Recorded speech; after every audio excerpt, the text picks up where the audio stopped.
Today we're going to be assembling a pirate frock coat. This is a more traditional style pattern. It contains 2 back pieces, 2 front pieces, and 2 two-part sleeves. So we're going to go ahead and match up our thread and start sewing.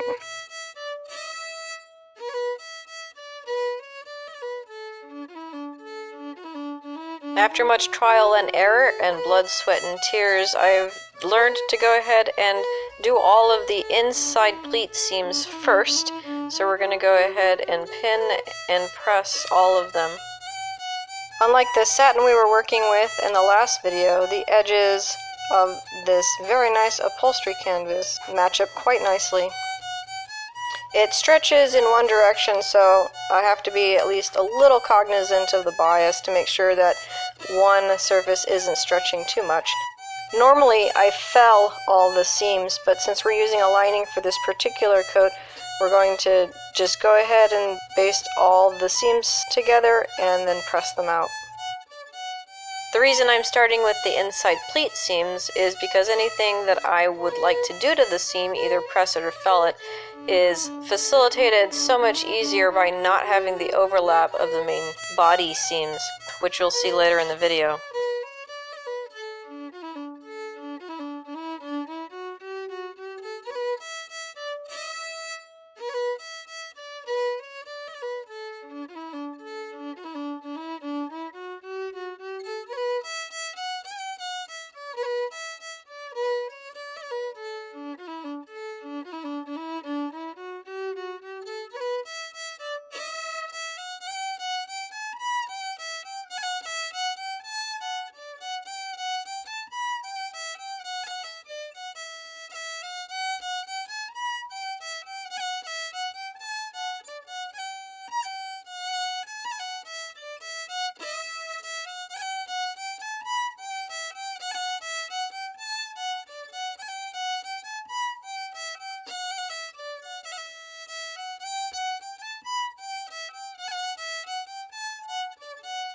No matter how I'm assembling the frock coat, I always do the outside seam first.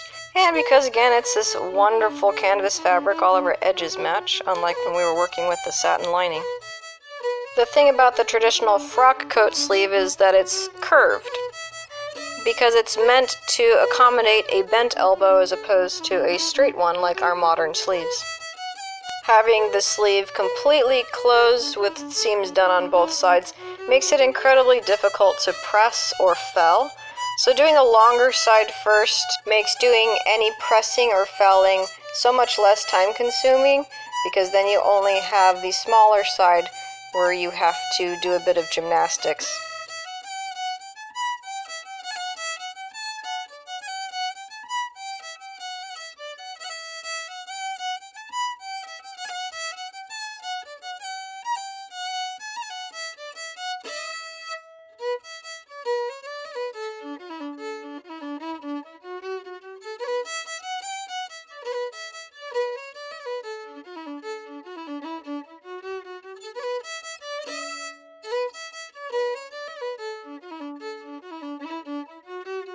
And we'll repeat the process with the second sleeve, doing the outer seam first. I find it easier to work with the bias by pinning both ends of the sleeve first and then evening out the fabric in between to keep it from bunching. And I'm just checking real quick to make sure that the cuff end of the sleeve matches up on both sides.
first pressing method I'm going to show you is the trough method, just like in the last video.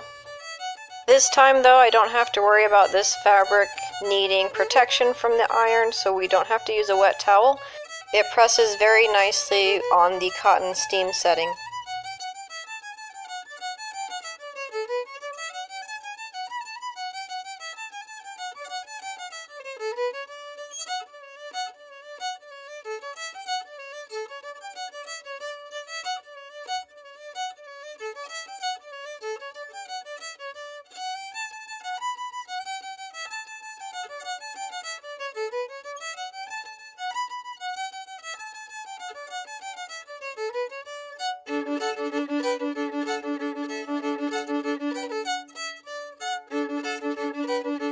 The curve on the outer sleeve isn't too terribly bad. We got through that without much pain. And now we'll quickly press out the inner seam on our pleats.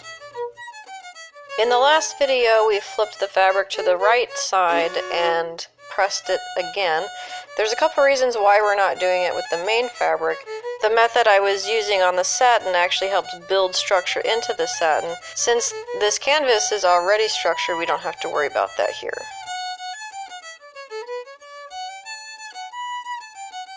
Same method with the inner seam for the sleeves. We're going to pin the ends first and then even out the fabric in between.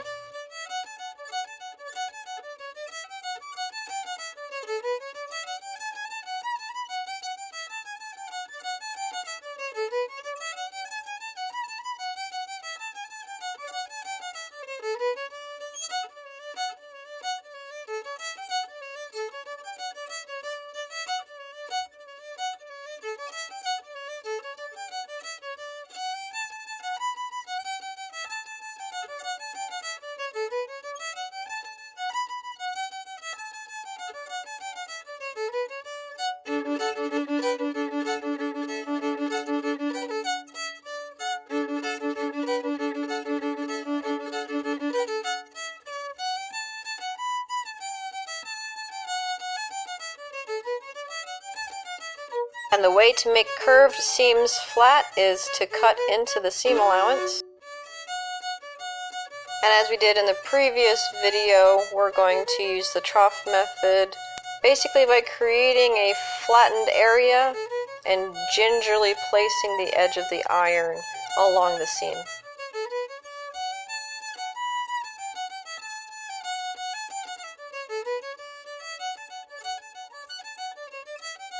On a closed sleeve, the other method is to stretch the sleeve onto the board and shift the curved edge in one direction and only press one side, then shift the curve to the other side and press out the other side of the seam.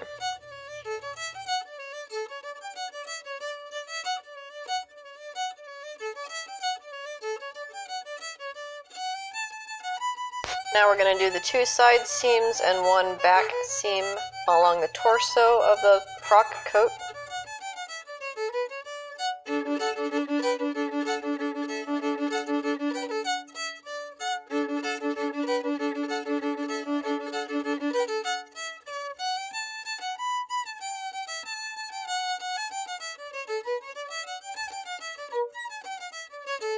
The seam itself starts about an inch under the top of the pleat seam.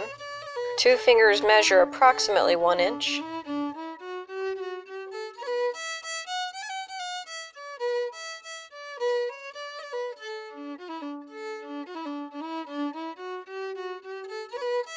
So I backstitch to 1 inch.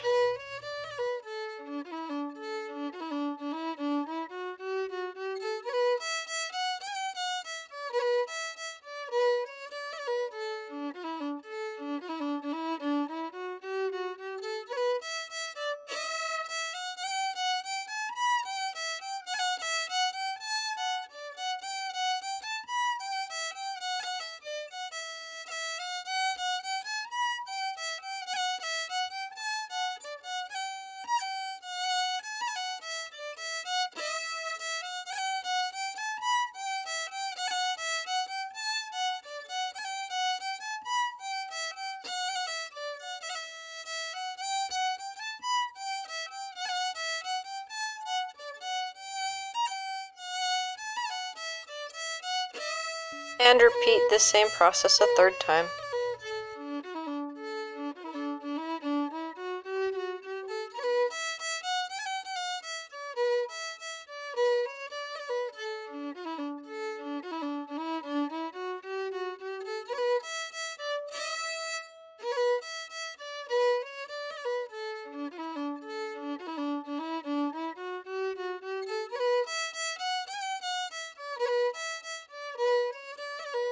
In the last video, I didn't want to press out the pleat on the satin lining.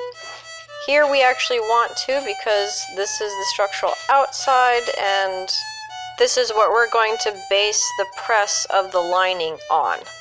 And as you can see, I've already cut into the seam allowance to allow for the curve on the side seams. And I've also done a bit of a trough method where, due to the direction of the curve, I made a bit of a bulge so that I can bring the iron in onto the seam.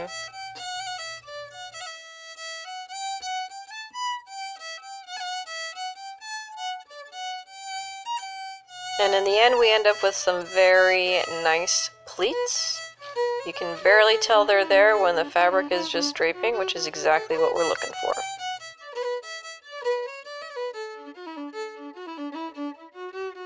Shoulder seams are quick and dirty because they are straight and the edges generally match up, especially when you have a stabilized fabric.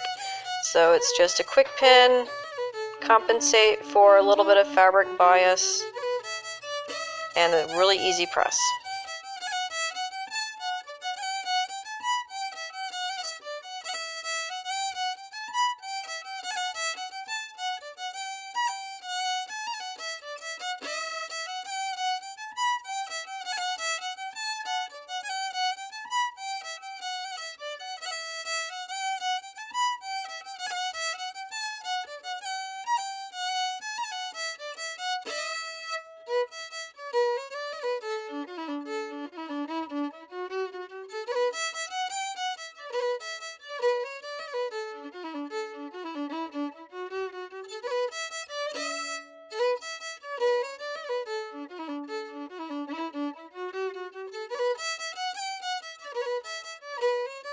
And now that the hard part is done, the difficult part awaits us.